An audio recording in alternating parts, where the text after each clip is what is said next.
A rifle shot tore through Ironwood Gulch like a jagged wound, sharp and violent, silencing every murmur on Front Street. A flock of pigeons scattered from the bristlecone pines, and the dusty road seemed to hold its breath. Alara Vance felt coarse fingers cinch around her arms before she could even turn her head. Caleb Blackwood's hold was like a vice. He hauled her toward the swinging doors of the Golden Spur Saloon while townspeople stood frozen, pretending not to see. "Let me go," Alara cried out, her boots dragging uselessly against the packed earth. Her dark auburn hair tumbled from its comb as she fought him.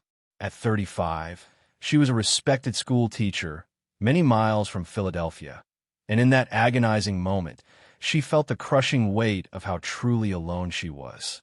Blackwood leered, his voice a low, gravelly threat. "You've been walking around this town like you're better than everyone, schoolmarm. Tonight, you'll learn your place." 8 months prior, Alara had stepped off the stagecoach in Ironwood Gulch with a small trunk and a brave heart. She had come from Philadelphia with dreams of shaping young minds in a burgeoning Montana Territory town. She believed in books and lessons and the quiet power of education. She had not believed in men like Caleb Blackwood. He owned the Golden Spur, controlled the municipal treasury, and held half the town too afraid to challenge him.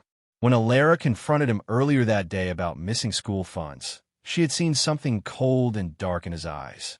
Now she knew exactly what it was. "Someone help me," she pleaded. But the men on the street looked away. All except one. Silas Croft stood near the horse trough, the reins of his bay, Thunder, loose in his hand. He had been about to ride back to his High Mesa homestead when he heard Alara's desperate cry. At 40, Silas had witnessed enough brutality in his life to recognize it instantly. He had fought in the recent war, driven cattle across harsh land, and built his ranch with his own hands. Trouble was something he usually avoided, but this was different. From the instant Alara had first disembarked from the stagecoach months ago, something in her quiet strength had caught his attention. She carried herself with dignity, even when the wind whipped dust into her face. She treated children with patience and respect. She had a courage that did not shout, but stood firm. And now she was being dragged, like property, into a place no decent woman should be forced to enter. "Blackwood," Silas called, his voice level and resolute. "Take your hands off her." The saloon owner turned slowly, a mocking smile spreading across his face. "Mind your own affairs, Croft. She owes me. I owe you nothing." Alara gasped. Silas stepped forward, boots pressing into the dirt.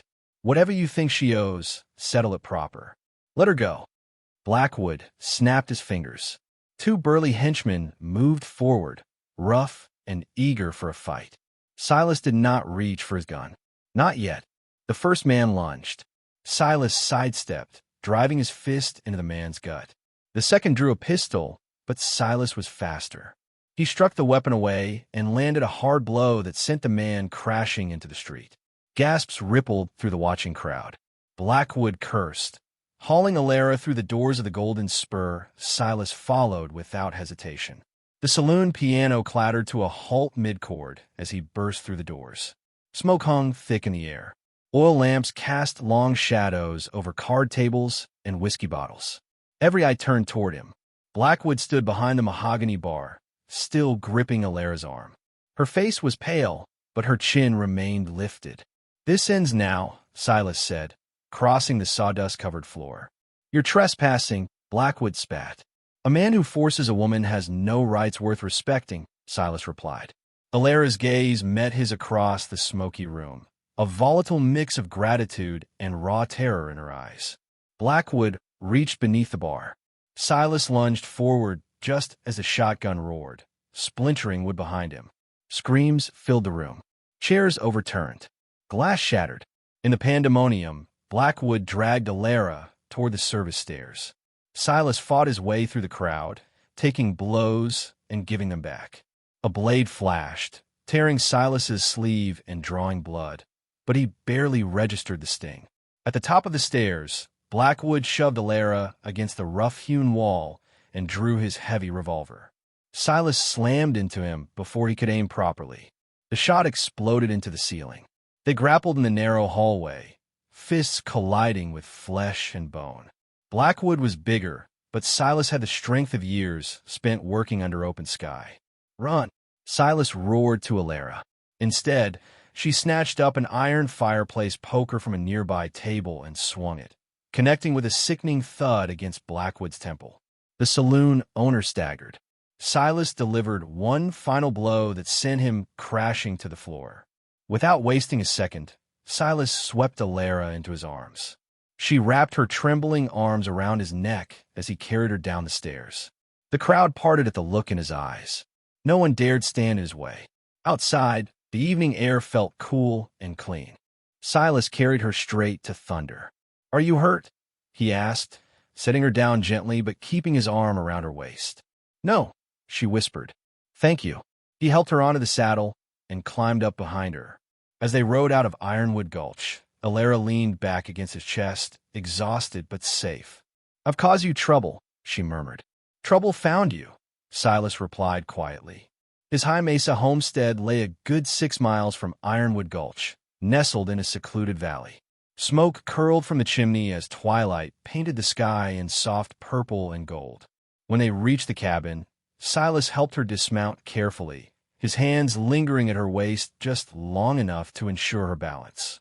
Inside, the cabin was simple but warm. A stone fireplace, sturdy wooden furniture, and the smell of wood smoke filled the room. "Sit," he said gently. "I'll make coffee." Alara sank into a chair, watching him move with quiet skill. There was nothing careless about him. Every movement was calm and sure. "Have you been here long?" she asked. 5 years, he replied. "Started with nothing but a collapsed dugout." She nodded. "You built something real." He shrugged, but her words pleased him. When she told him about the missing school funds and Blackwood's threats, his expression darkened. "So that's why he claimed you owed him?" Silas said. "Yes," she answered. "I refused his offer." "You did right." She studied him for a moment. "Why did you help me?" He hesitated. "Because it wasn't right." She waited. "And because you matter," he added softly. The words lingered between them. Later that night, Silas gave her his bedroom while he slept by the fire. When she finally lay down, the events of the day overwhelmed her. She had nearly lost everything. Yet somehow, she felt she had found something too. At dawn, golden light filled the valley. Alara woke to the smell of bacon and coffee. Silas stood at the stove, already dressed and steady as ever. They shared a quiet breakfast, though tension hung in the air. "I'll go to town," he said. "Speak with Sheriff Brody." Alara nodded. The worry tightened her chest. After he rode off, she spent the day cleaning and mending, trying to quiet her racing thoughts.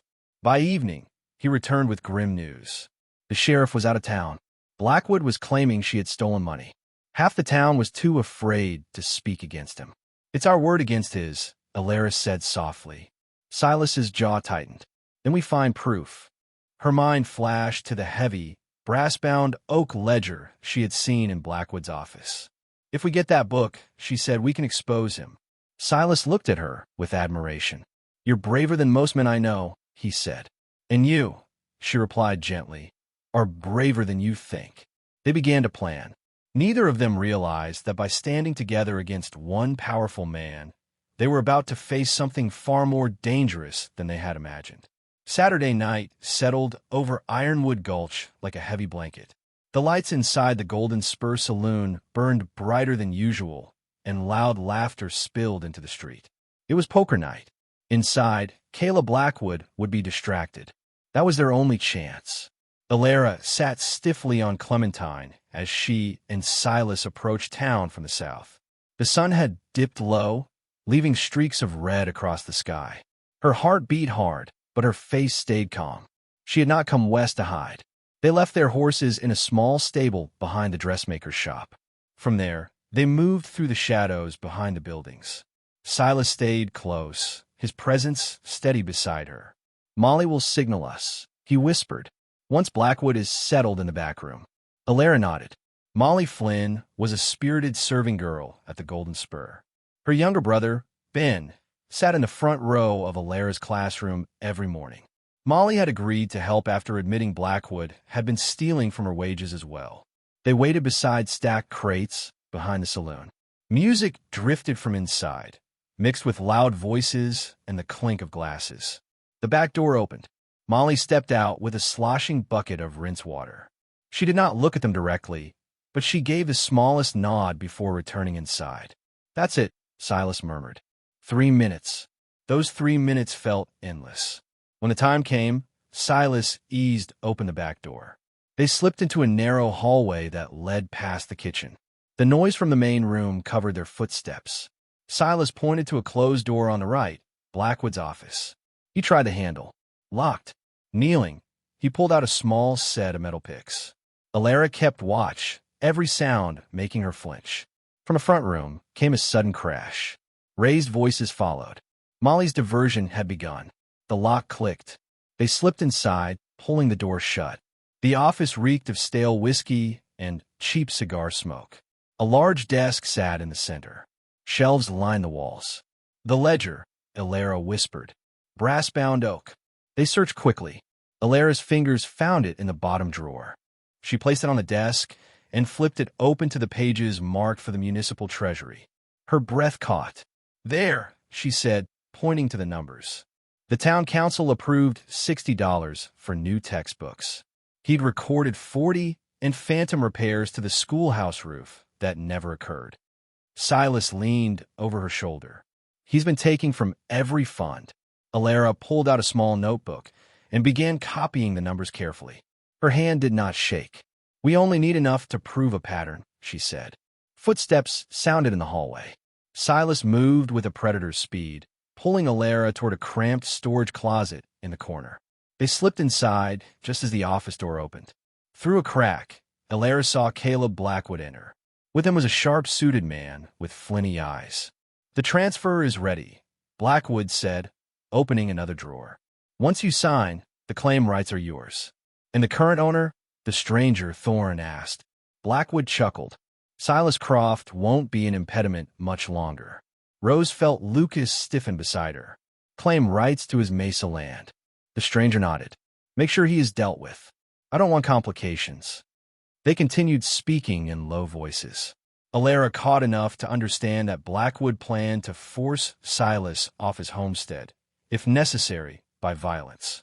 Her stomach twisted. At last, the men left, locking the door behind them. Silas waited several seconds before stepping out, and his face was tight with controlled anger. "We have to leave," he said quietly. But before he could unlock the door, shouting erupted in the main room. A woman screamed. "Molly!" Alara whispered. Silas did not hesitate. Out the window, he forced open a small side window and helped Alara through. They landed in the alley. Instead of running for their horses, Silas moved toward the front of the building. Through the window, Alara saw chaos. A fight had broken out. Molly was being manhandled by one of Blackwood's men. Blackwood himself looked furious. "He knows," Alara said. "He found out." Silas's jaw hardened. "We can't leave her." Alara took a breath. "I'll create another diversion." Before Silas could argue, she tucked a stray strand of hair back in her comb, cinched his duster tighter about her shoulders, and strode toward the saloon entrance. She stepped inside as if she belonged there. Men shouted and shoved one another. Blackwood stood near the bar, gripping Molly's arm. Alara moved through the crowd and deliberately bumped into a large cowboy, causing him to spill his drink onto another man. The fight exploded again. "Fire!" Alara suddenly shouted, pointing toward the back. The storeroom's aflame. Panic spread faster than truth. Men rushed for the doors. Blackwood turned to look, his grip loosened. Silas burst through the back, struck Blackwood hard, and seized both women. "Move!" he ordered. They pushed through the crowd and out into the night. Blackwood roared behind them, but the chaos swallowed his voice. They ran down a side street away from the lights. "Are you hurt?" Alara asked Molly. "I'm fine," she whispered, though she trembled. "He figured it out." "You can't go back," Alara said firmly. Silas nodded. "We're taking you with us." They retrieved Clementine and Thunder and rode hard out of Ironwood Gulch. The ride back to the High Mesa homestead was tense. Every sound made them glance behind, but no one followed. Jedediah Stone waited outside the cabin when they arrived, his weathered face darkening as he heard what had transpired. Inside, Alara showed them the copied figures from the ledger. Silas told Jedediah about the claim deal. "They want your land," Jedediah said quietly. "That means it's worth something." "Rich, or perhaps," Silas replied. "The rail line is coming this way." Whatever it was, Blackwood was willing to kill for it. They agreed Molly would stay at the homestead for safety. Jedediah would bring Ben there as well. That night, they took turns keeping watch. Alara lay awake, staring at the ceiling. She could still feel Silas's arms around her when he had carried her from the saloon days before. Everything had changed so quickly. Near midnight, a rifle cracked outside. Then another. "Down!" Silas roared. Gunfire exploded around the cabin. Blackwood had not waited. 5 men circled the ranch, firing from the dark. Bullets struck wood, windows shattered. Alara and Molly huddled in the bedroom at first, but when a pause came in the shooting, Alara grabbed the shotgun Silas had left for protection. "I can shoot," she told Molly. "My father taught me." She stepped into the main room. Silas was at the window, rifle ready. "Alara," he began. "I won't hide," she said. He hesitated only a moment, then nodded. "Stay low." Shots rang out again. Jedediah cried out from the back of the cabin. Silas moved quickly, returning fire, but Alara aimed through the narrow opening and fired when she saw a shadow too close. A man fell back with a shout. The fight lasted longer than it should have. Then at last it fell silent. Silas slipped outside to check the barn. Minutes passed that felt like hours. Then the door burst open and he returned, supporting Jedediah. Blood stained the older man's pant leg. "It went clean through," Silas said. "But he'll live." 3 attackers were down. 2 had fled. "They'll report back to Blackwood," Jedediah said through clenched teeth, which meant Blackwood would come himself next time. As dawn began to lighten the sky, Silas made a decision. "We leave," he said. "All of us." Alara looked around the cabin that had become her shelter. "Where?" "North, to Jedediah's kin's claim. Blackwood won't expect it." They packed quickly. Supplies, weapons, and what little they could carry. Alara watched Silas move through the barn, saddling horses. His high mesa homestead represented years of sweat and toil. Now he was forced to abandon it. "I'm sorry," she told him softly. "It's just land," he said, though his eyes betrayed the loss. "People matter more." She placed her hand on his arm. "We'll make this right." He looked at her with something deep and certain. "When this is over, I'd like to court you properly." Despite the danger, warmth flooded her chest. "I would like that." Before another word could pass between them, Jedediah's voice rang out. "Riders!" They rushed outside. A plume of dust rose from the distant road. At least a dozen men rode fast toward the homestead. Alara's heart sank. "Blackwood," Silas said. But as the riders came closer, she saw something unexpected. The man at the front was not Caleb Blackwood. It was Sheriff Brody, and riding beside him was Magistrate Caldwell. Between 2 stern-faced deputies rode Caleb Blackwood, his hands bound. Alara stared in disbelief. The riders stopped in front of the homestead. "We apprehended him attempting to flee town," the sheriff called out, "with a satchel full of ill-gotten funds." Molly stepped forward from behind the cabin. "I rode for help," she said quietly. During the skirmish, Alara felt a surge of pride and relief. Magistrate Caldwell examined the copied ledger figures. "This corroborates the charges," he said, "and we found fraudulent claims in Blackwood's possession." Silas stood still as the weight of danger lifted from his shoulders. Blackwood glared at them with hatred, but for once he was powerless. The sheriff ordered him taken away. As the riders turned back toward Ironwood Gulch, silence settled over the homestead. It was over, or so they believed. For a long moment after the riders disappeared down the road, no one spoke. The morning air felt different, lighter, as if the land itself had been holding its breath and had finally released it. Alara stood beside Silas, her hand still wrapped around his sleeve. Caleb Blackwood was gone. The man who had dragged her through the dirt, who had tried to ruin her name and steal Silas's land, was riding away in chains.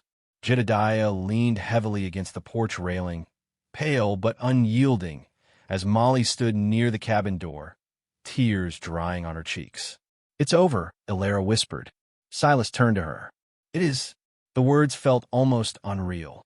For days, they had been living in fear, sleeping with guns beside them, waiting for another attack. Now the danger had lifted as suddenly as it had come.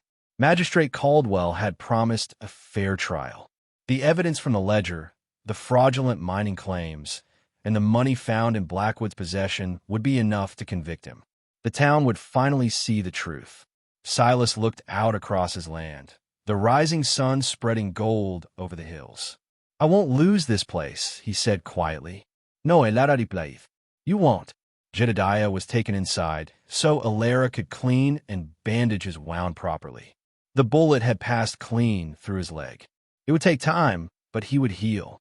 Molly brought water and fresh cloths, her movements now imbued with a quiet resolve. There was a new strength in her. She had ridden through the night to find the sheriff. She had saved all of them. "You were brave," Ilara told her gently.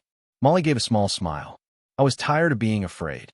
Later that afternoon, the sheriff returned briefly with official news. Blackwood had confessed when confronted with the overwhelming evidence. Thorne, the financier who had sought to acquire Silas's land, had also been apprehended. The rich or deposit beneath Silas's homestead was real, but it would remain his property. No one could claim it without his consent. When the sheriff rode away again, peace finally settled over the homestead. That evening, Silas and Ilara stood together outside the barn. The sky burned orange and purple. "I meant what I said," Silas told her, when this was over. She looked up at him, her heart steady now instead of racing with fear. "You said you wanted to court me," she reminded him softly. "Yes." He took her hands in his properly, with respect, with patience. "If you'll have me," Ilara thought of the moment he had fought his way into the Golden Spur, of how he had carried her out as if she were a fragile treasure, of the quiet strength he showed every day. "I will," she said. For months later, Ironwood Gulch gathered in the small stone church at the edge of town. The Golden Spur no longer belonged to Blackwood. It had been sold and meticulously renovated, transformed into a respectable hotel. The town council had been replaced. The stolen school funds had been returned. Ilara stood at the back of the church in a simple white dress. Lace from Philadelphia lined the sleeves. Her hands trembled, but not with fear this time. Silas waited at the front, tall and steady in his best suit. Jedediah stood proudly at his side, fully recovered. Molly held Ilara's bouquet, a bright smile gracing her lips as maid of honor. When Ilara walked down the aisle, she saw not the frightened girl who had once been dragged through town, but the woman she had become. Strong, certain loved. Magistrate Caldwell spoke of courage and community. He spoke of standing up for what is right, even when it costs something. When he pronounced them husband and wife, the church filled with cheers. Silas kissed her gently, but with a promise that would last a lifetime. They returned to the homestead for a celebration that lasted until the stars filled the sky. Music drifted across the valley. Laughter echoed off the hills. Later, when the guests had wandered back to town and the lanterns burned low, Silas led Ilara to a quiet rise overlooking their spread. "This is yours as much as mine now," he said, placing the parchment deed in her hands. Both their names were written clearly on the paper. Ilara traced the letters slowly. She had come west, seeking independence. She had found partnership instead. "I never imagined this," she admitted. "Neither did I," Silas said. "When I fought my way into that saloon, I only knew I could not let anything happen to you." She smiled softly. "And I knew even then that you were someone I could trust." 6 years flowed by like water in a strong river. The High Mesa homestead flourished. The rich or beneath the land brought a steady, honest income. After Silas negotiated equitable terms with the burgeoning rail company, he retained full control of his property. Ironwood Gulch flourished. The school expanded into a larger building with 2 classrooms. Ilara continued teaching, shaping young minds with the same patience and determination that had first brought her west. Molly, now educated and confident, became her assistant teacher. On a crisp autumn afternoon, Ilara sat on the porch, watching Silas teach their young son, Will, to ride a sturdy pony. Their daughter, Lily, played at her feet with wooden figures carved by her father. Jedediah, older still but resilient, returned from Ironwood Gulch with the mail. He remained part of their family in every way that mattered. Alara leaned back in her chair, sunlight warming her face. She thought about the rifle shot that had once echoed through Ironwood Gulch, about the coarse hands that had tried to drag her into darkness. That moment had felt like the end of everything. Instead, it had been the beginning. Silas walked up the porch steps, lifting Will into his arms. The little boy laughed, strong and fearless. "You ever regret coming west?" Silas asked her quietly once the children were asleep that night. Alara shook her head. Not for a single day. She looked at him in the starlight. "If Blackwood had never dragged me into the Golden Spur, would we have found each other?" Silas smiled. "I would have found another reason to fight for you, Alara." She believed him. Life on the frontier was never easy. There were harsh winters and dry summers. There were long days of work and nights of worry. But through it all, they stood side by side. The woman who had once cried out for help on a dusty street now stood strong beside her husband, teaching her children and her students that courage is not loud. It is steady. It is patient. It is willing to stand up even when afraid. And the cowboy who had fought his way into a saloon and carried her out had done more than save her. He had built a life with her. Under the wide Montana sky, beneath endless stars, Alara rested her head on Silas's shoulder. "I love you," she whispered. "I love you," he replied. And in the quiet valley where fear once lived, peace remained.